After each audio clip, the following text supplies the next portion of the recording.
오늘도 예배 초대받고 오신 모든 이들을 주의 이름으로 축복합니다. 오늘 그림 하나로 시작하겠습니다. 영상에 나가는 저 그림이 뭔 것 같아요?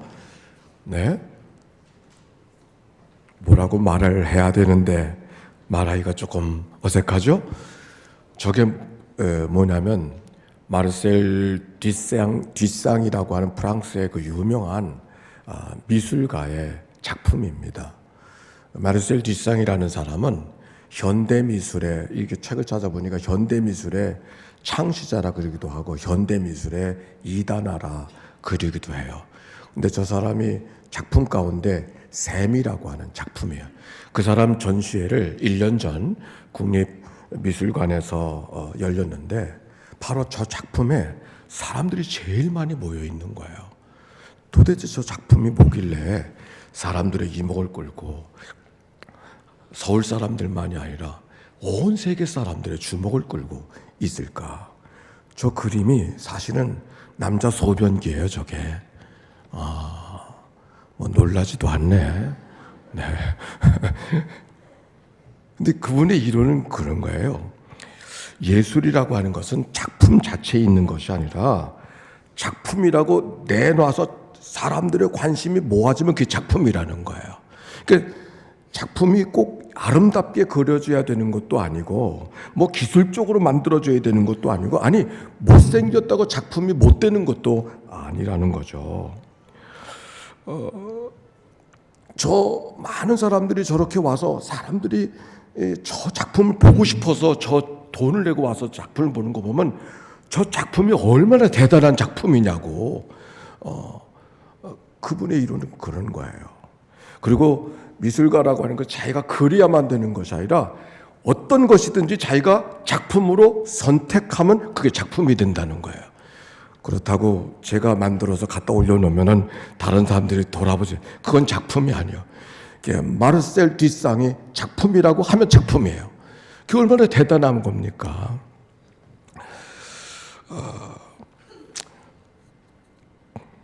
시작을 이렇게 하고 오늘 성경으로 가보겠습니다. 오늘 성경에 있는 이야기는 이스라엘 백성들이 바벨론의 포로로 잡혀가 있었을 때에 부르던 들려졌던 말씀이고 우리는 이 말씀을 특별히 이사야서 가운데 종의 노래, 무슨 노래? 종의 노래. 네, 작품이 하나 생겼네. 네, 종의 노래라고 하는 그런 제목의 그런 글입니다. 선지자 예언에는 모두 네 번의 종의 노래가 나오는데 42장, 49장, 53장, 55장. 근데 그 가운데 제일 첫 번째 나오는 노래가 이 오늘 성경의 본문에 있는 말씀. 우리 이사야서를 펴고 다 같이 1절 말씀 읽어봅시다. 42장 1절에요. 시작.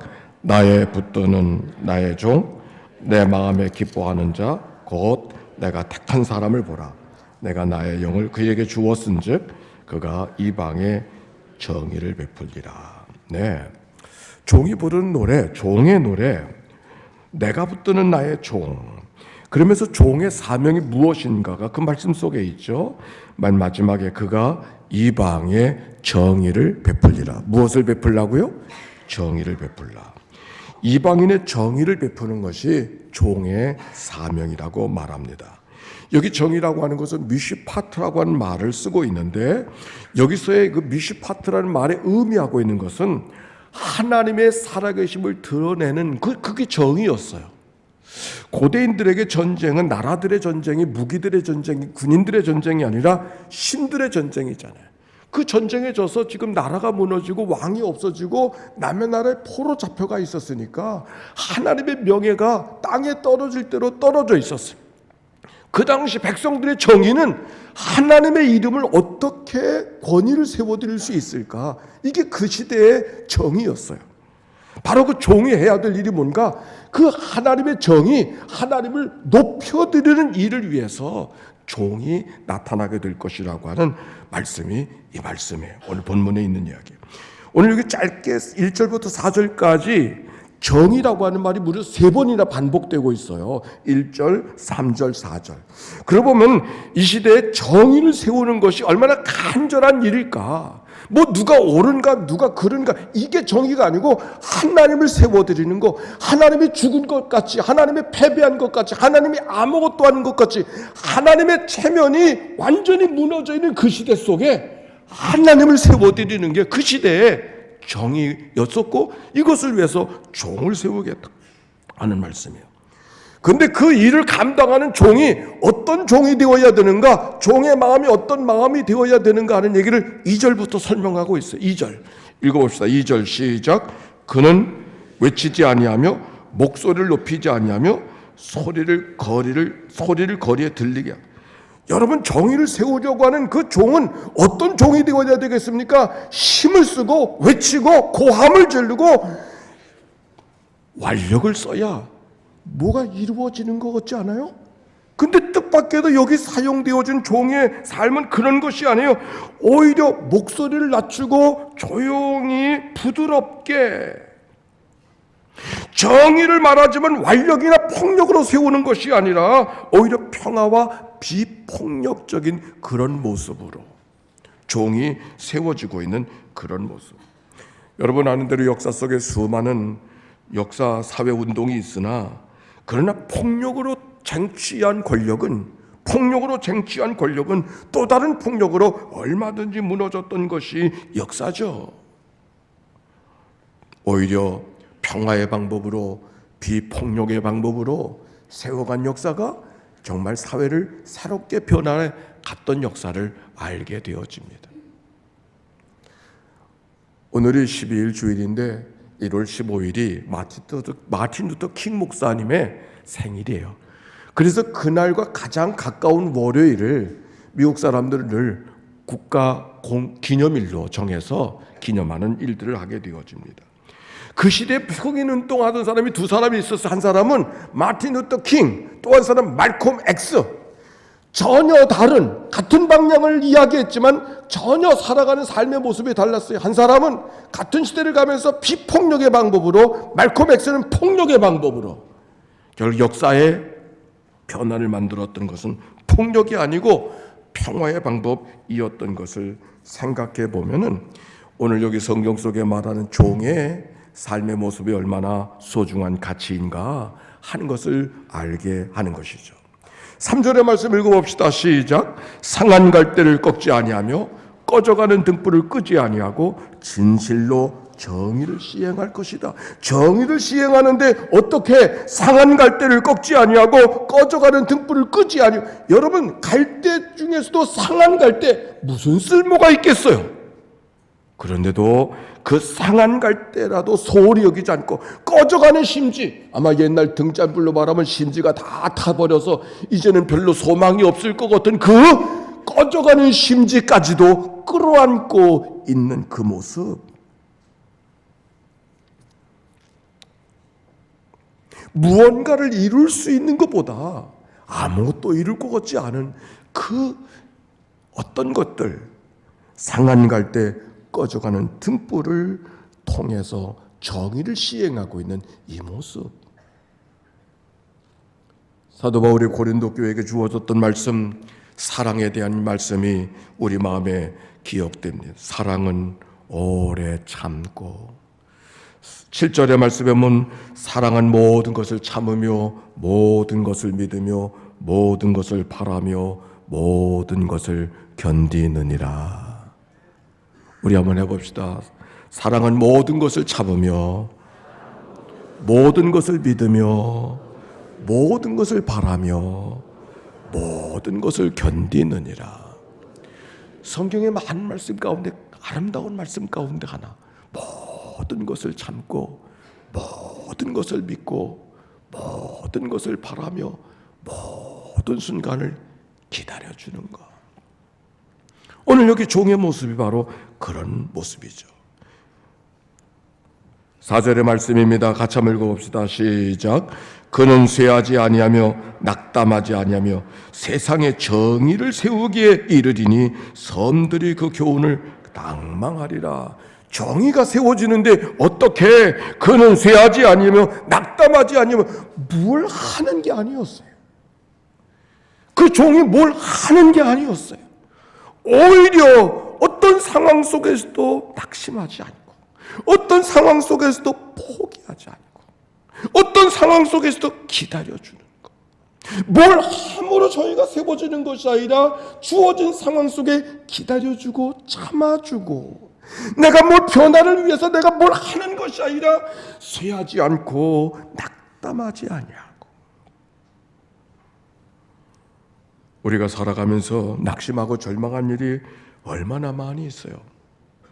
그러나 끝까지 포기하지 않고 선한 일을 하다 낙심하지 말지니 때가 이름에 거둘 줄로 믿고.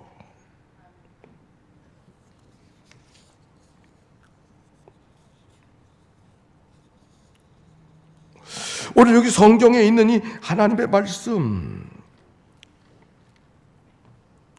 사실 종이라고 하는 것은 그렇게 유쾌한 단어가 아닙니다. 종이라는 것은 그렇게 즐거운 말이 아니죠. 뭐 종에게 무슨 노래할 일이 있었겠어요. 남의 명예를 위해서, 남을 위해서 평생을 헌신하며 살아가야 사는 삶이 뭐 그렇게 즐거울 일이 뭐 있겠어요. 오히려 슬픔, 한숨, 탄식, 그게 종의 모습이 아닌가요? 근데 오늘 성경은 그런 종이 아니에요. 분명히 종임에도 불구하고 오히려 쓰임받고 있다고 하는 그 감격으로 채워진, 오히려 자신의 운명을 단식하고 그렇게 걱정하는 종이 아니라 기쁨과 감격으로 노래하는 종의 모습. 오늘 성경에 이 말씀을 종의 노래라고 부르는 이유가 있어요. 오늘 성경 이사야서 42장의 말씀은 우리가 일반적인 성경에는 산문체로 기록되어져 있지만 원문에는 운문, 시처럼 기록되어져 있어요. 시편처럼. 그래서 이 시편의 말씀을 메시지 성경으로 읽어보니까 이렇게 말합니다. 하나님께 새 노래를 불러라. 온 세상에 찬양의 노래 울려 퍼지게 하여라. 바다와 그 속의 고기들아 환호성을 지르게 하여라. 모든 먼 섬들도 따라가게 하여라. 광야의 장막들이 소리 높이 하고 게달의 유목민들도 따라하게 하여라. 셀라의 주민들이 찬양대를 만들어 산꼭대기에서 노래하게 하여라. 그분의 영광, 하나님의 영광을 울려 퍼지게 하여라. 그분을 찬양하는 소리가 대양을 질러 메아리치게 하여라. 노래하듯이, 정말 입술로만 불러지는 찬송이 아니라 온 마음으로 노래하고 싶은 마음이 종의 마음 속에 가득한 거죠. 이 바벨론 백성들의 그 종의 노래를 기초로 해서 그 유명한 오페라의 한 합창이 우리에게 기억되는 게 있어요. 이태리의 유명한 합창 작곡가 베르디의 오페라 가운데 바벨론 강가에서 예루살렘 고향을 향하여 그리워하며 부르는 그 합창곡, 히브리 노예들의 합창.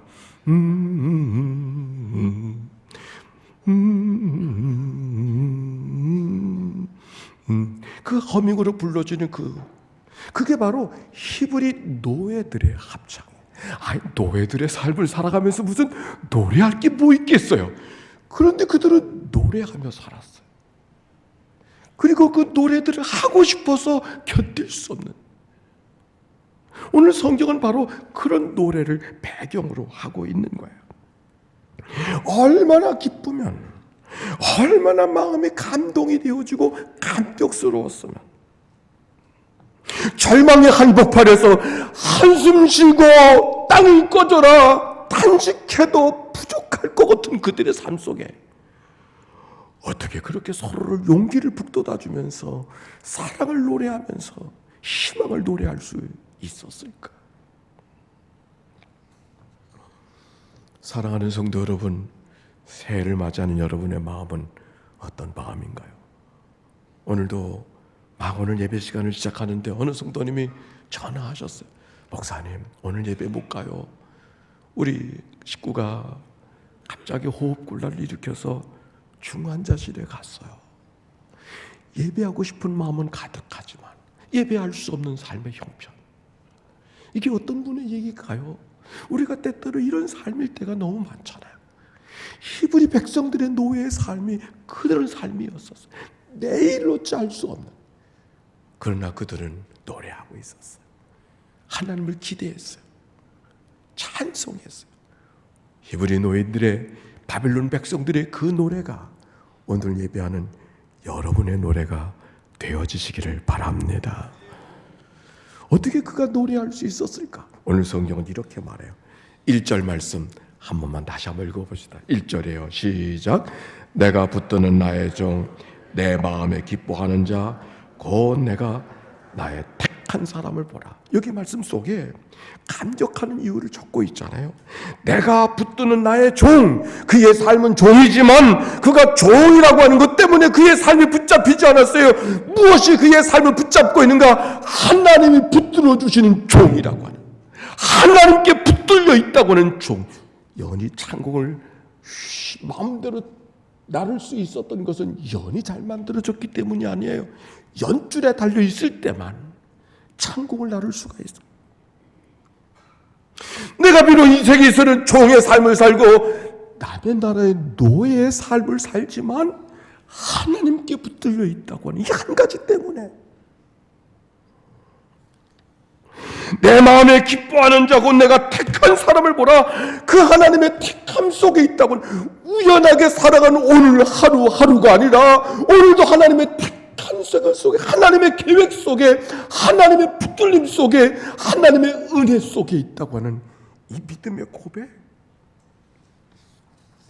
내가 어떤 삶인가, 내가 어떤 일을 하고 있는가, 내게 어떤 것이 주어져 있는가, 그건 그렇게 중요하지 않아. 내가 하나님 앞에 붙들려 있다고 하는 이 사실. 우리가 살아가면서 내가 나를 어떻게 생각하는가가 중요합니다.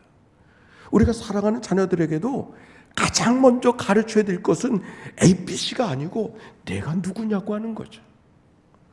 세상의 학문은 내가 누구냐를 가르치잖아요. 세상의 학문은 뭘 가르쳐요?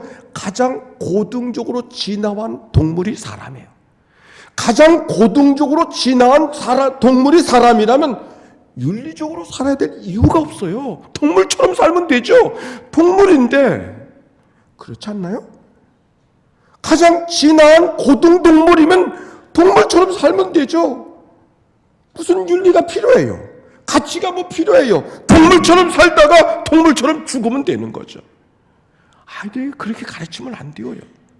오늘 성경 하나님의 백성 되어졌고, 많고 많은 사람 가운데 하나님의 택한 백성 되어졌고, 하나님께 붙들린 백성이 되어졌다고 하는 거, 교육의 전부가 되어야 돼요.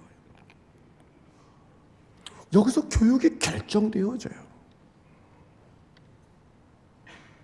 오늘 여기 성경, 비록 하는 일은 종의 일이고 하는 일은 노예의 일이었지만 하나님께 붙들린 자가 되어졌다고 하는 이 믿음의 고백이 그의 삶을 다르게 만들잖아요. 노래하는, 감격하는. 시작할 때 뒷상의 이야기, 편지가 사람들에게는 쓸모없는 편지, 어디나 버려져 있는 편지지만 그가 붙들어서 리차드 머트라고 하는 그의 사인이 들어가서 그가 선택했을 때 그 편지는 세상에 버려진 편지가 아니죠. 미술계를 그 전과 그 후로 나눌 수 있는 놀라운 편지가, 작품이 돼버리고 만 거죠. 우리의 인생도 마찬가지예요. 내가 갖고 있는 것은 어제의 오늘과 내일의 오늘이 별로 다르지 않아요. 1년 전의 오늘과 1년 후의 오늘 나의 별로 다르지 않아요. 그런데 내가 나를 누구로 깨닫느냐에 따라서 인생은 전혀 다른 삶을 살아가게 되는 거예요. 오늘 성경이 그것을 이야기해요. 그런데 오늘 성경 속에 하나님의 붙들어 주시는 종, 하나님의 기뻐하는 종이라고 이야기하면서 더 중요한 말씀 하나가 있어요. 내가 나의 영을 그에게 주었은즉. 따라서 합시다. 시작. 내가 나의 영을 그에게 주었어. 뭘 주었다고요? 나의 영을 주었다 그랬어요. 같은 말씀 가운데 5절에도 그렇게 말합니다. 땅에 행하는 자에게 영을 주시는 여호와 하나님께서 영을 주셨다. 종으로 산다는 것도 그의 인물이나 사역이 아니라 하나님께서 그를 선택해 주셨다는 그것만이 아닙니다. 하나님이 선택해 주셨다고 하는 것은 많은 사람과 나를 불러주셨다는 그 감정만이 아니에요. 하나님의 영이 오늘도 공급받는, 하나님께서 오늘도 필요한 것들을 공급해 주시는 은혜 속에 끊임없이 살아갈 수 있다고 하는 이 사실을 그가 고백하고 있는 것이죠.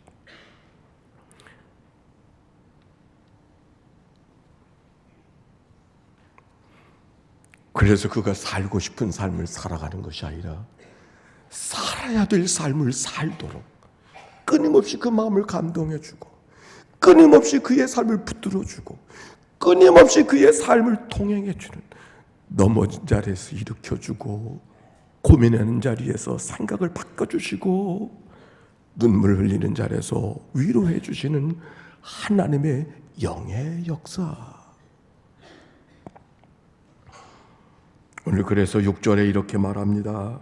나 여호와가 의로 너를 불렀은즉 내가 네 손을 잡아 너를 보호하며 너를 세워 너를 내 백성의 언약과 이방의 빛이 되게 하리니. 여러분, 여기 사용되어진 단어들을 한번 생각해 보세요. 의로 너를 부르고 내 손을 잡아 너를 보호하고 너를 세워 이방의 빛이 되게 하리니. 하나님이 오늘 그 백성, 그 종을 그렇게 불러주신 것처럼 하나님이 여러분을 불러주시고 그 손을 잡아주시고 그를 보호해주시고 그를 세워주시고 이방의 빛이 되게 하시겠다는 하나님의 약속이 그들만이 아니라 우리에게도 임하게 하실 줄로 믿습니다. 교회 역사 속에는 성경이 말하는 이 종이 도대체 누굴까? 이게 질문이었어요. 성급한 학자들은 이 종이야 메시아를 이야기하는 거고 오실 그리스도를 이야기하는 거지. 예, 틀린 말이 아니에요. 그러나 그 해석은 너무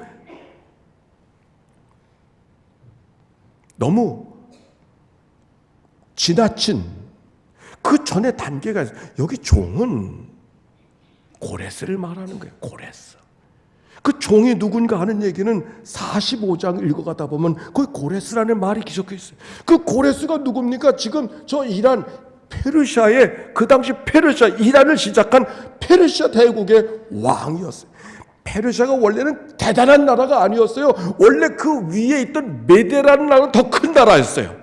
근데 메데의 공주의 아들로 태어난 고레스, 우리의 역사 속에는 키루스라는 사람으로 소개가 되어져서希腊 사람들과 로마 시대에는 그 고레스가 어떻게 키워졌느냐고 하는 것을 군주의 거울로 삼아서 어떻게 고레스전 자라나게 할 수 있을까, 어떻게 고레스전 가정교육을 할 수 있을까라고 하는 책이 만들어졌던 그 표상이 고레스예요. 원래 고레스는 메대의 공주의 아들이었고 버려졌던 아들이에요. 근데 그 아들이 뜻밖에도 페르시아에 들어가서 한 작은 도읍에 한 왕가에 함께 들어가게 되어져요. 그 신비하게 그가 거기서 성장해서 오히려 그 작았던 페르시아의 나라가 메대를 점령하게 되어지고, 메대를 점령한 그 나라가 뜻밖의 그 나라의 대나라였던 바벨론을 이기는 거예요. 저는 성경을 보는 사람으로서 아니 어떻게 그 페르시아의 조그만 나라에 한 이름도 없는 한 사람이 거대한 바벨론을 그렇게 소리 소문도 없이 그렇게 멸망을 시킬 수 있었을까? 이게 신비였어요. 정말 그렇게 돼버리고 말았거든요. 그리고 바벨론을 멸망시킨다면 어떤 일이 벌어졌는가? 그곳에 포로로 잡혀왔던 이스라엘 백성들을 해방시켜주는 거예요. 해방만 시켜주는 것이 아니라 가서 너희들이 예배하고 싶은 하나님께 예배할 수 있도록 성전도 지라고 물자도 공급해 주는 거예요.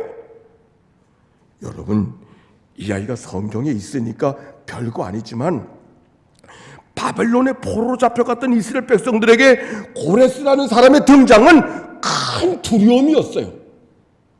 그런데 두려움은커녕 오히려 그들을 해방시켜주고 살 수 있는 일들을 만들어 주었다고 하는 거 놀라운 기적의 역사예요. 성경은 이렇게 말하는 거죠. 어떻게 그런 일이 벌어질 수 있었는가? 두려움으로 여겨졌던 고레스가 오히려 이 민족을 해방시켜 주시는 하나님의 종이 될 수 있었을까? 그 뒤에 하나님의 이끄시는 영의 역사가 있었음을 성경이 이야기하고 있는 것이죠. 그런데 오늘 성경에 있는 이야기는 그 종이 고레스만을 이야기하는 것이 아니라 바로 고레스를 통해서 이스라엘을 바벨론 포로에서 해방시켜 주시는 이 구원의 역사를 보는 것처럼 하나님께서 또 다른 종을 통해서 이스라엘 백성들을 통해서 온 인류를 구원하시는 하나님의 놀라운 구원의 역사를 이루실 것이라는 또 다른 희망의 메시지가 오늘 성경을 통하여 증거되고 있는 거예요. 고레스를 말하고 있지만 고레스를 뚫고 지나가서 또 다른 온 인류를 구원하는 하나님의 구원의 역사를 이야기하는 이 종의 노래. 그래서 그 미래를 바라보면서 노래할 수밖에 없고 춤을 출 수밖에 없는 메시지. 그게 바로 오늘 성경에 있는 말씀이죠. 그로 위에 700년이 지나갔습니다. 한 아기가 구유 위에 태어났습니다. 아무도 그를 메시아로 보고 있지 않았지만 하나님의 역사는 그렇게 시작되고 있었습니다. 그가 성년이 되어 요한에게 세례를 받게 되어졌을 때 성령이 비둘기같이 그에게 임하심과 더불어 하늘의 음성이 들렸습니다. 이는 내 사랑하는 아들이요 내 기뻐하는 자라. 아무도 그를 주목하고 있지 않지만 그를 통해서 온 세상에 미칠 큰 구원의 역사가 시작되고 있음을 오늘 성경이 이야기하고 있는 것이죠. 공생을 시작하던 예수님이 나사렛 회당에 들어가셔서 선포했던 말씀을 기억합니다. 주의 성령이 내게 임하셨으니 가난한 자에게 복음을 전하게 하시려고 내게 기름을 부으사 포로된 자에게는 자유를, 눈먼 자를 다시 보게 함을, 눌린 자를 자유케 하려 하심이라. 오늘 성경에 이런 말씀이 있었어요. 7절의 말씀, 내가 눈먼 자들의 눈을 밝히며 갇힌 자들을 감옥에서 이끌어내며 흑암에 앉은 자를 감방에서 나오게 하리라. 종이 해야 할 일을 이야기하고 그것을 노래하고 있는 이야기. 저 700년 전에 종이 노래를 불렀던 그 종의 이야기는 고레스를 뚫고 지나가서 역사의 또 다른 미래를 향한 하나님의 구원의 역사를 이루어가는 종을 노래하고 있는 오늘 성경에 있는 이야기. 그래서 이 온 땅에 하나님의 살아계심을, 오늘도 역사의 주인이 그리스도이심을 이야기하게 하고 깨닫게 하시는 하나님의 이야기가 오늘 종의 노래예요. 온 인류의 역사가 이 말씀 속에 있는 걸 생각하면 정말 우리가 몸을 들고 춤을 춰도 다 할 수 없는 감격이 이 말씀 속에 있는 거 아닙니까? 오늘 찬양대가 임명을 받는 주일입니다. 우리가 많은 사람 가운데 구별된 자리에 구별된 자로 부름을 받는다고 하는 것도 작은 일이 아닐 것입니다. 우리가 하나님의 영광을 드러내며 살아가는 삶이 되어지는 것이 2020년도를 통하여 우리에게 허락하신 하나님의 새 일이라고 우리가 지난주에 말씀 속에 나누었어요. 우리가 부른 노래가 내가 부름받았던 사실만을 감격한 노래가 아니고 우리의 노래가 오늘 종의 노래처럼 그리스도를 이야기하고 하나님의 살아계심을 노래할 수 있다면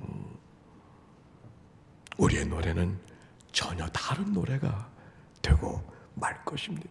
아니, 하나님은 오늘 우리에게 그 노래가 종의 노래, 그리스도를 이야기하는 종의 노래가 되기를 원하시는 하나님의 가르침이 오늘 말씀을 대하게 하시는 하나님의 인도하심이 있는 것이죠. 오늘 성경 8절의 말씀, 9절의 말씀입니다. 나는 여호와이니 이는 내 이름이라. 나는 내 영광을 다른 자에게, 내 찬송을 우상에게 주지 아니하리라. 보라, 전에 예언한 일이 이미 이루어졌느니라. 이제 내가 새 일을 알리노라. 그 일이 시작되기 전이라도 너희에게 알리노라. 아멘. 우리의 부르는 찬양이 찬양대만이 아니라 우리가 살아간 모든 삶이 오늘도 하나님의 택한 받은 백성으로 함께 예배하는 자리에 있게 하신 것은 우리의 감격을 노래하기만이 아니라 우리의 노래가 그리스도를 이야기하고 하나님의 살아계심을 높이 드러내는 찬양이 될 때 우리를 통하여서 이루실 하나님의 새 일이요, 하나님께서 더 기뻐하신 아름다운 역사가 우리 모두 가운데 있게 하실 줄로 믿습니다. 우리 찬양합시다. 182장 찬송하고 찬양대 임명하는 시간을 갖겠습니다. 강물같이 흐르는 기쁨 성령 강림함이라. 정결한 마음 영원하도록 주의 거처 되겠네. 주님 주시는 참된 평화가 내 맘속에 넘치네. 주의 말씀에 거센 풍랑도 잠잠하게 돼. 5절의 말씀, 놀라우신 주의 은혜로 그의 얼굴 뵙겠네. 평화로운 안식처에서 영원토록 쉬겠네. 주님 주시는 참된 평화가 내 맘속에 넘치네. 말씀의 거센 풍랑도 잠잠하게 되도다.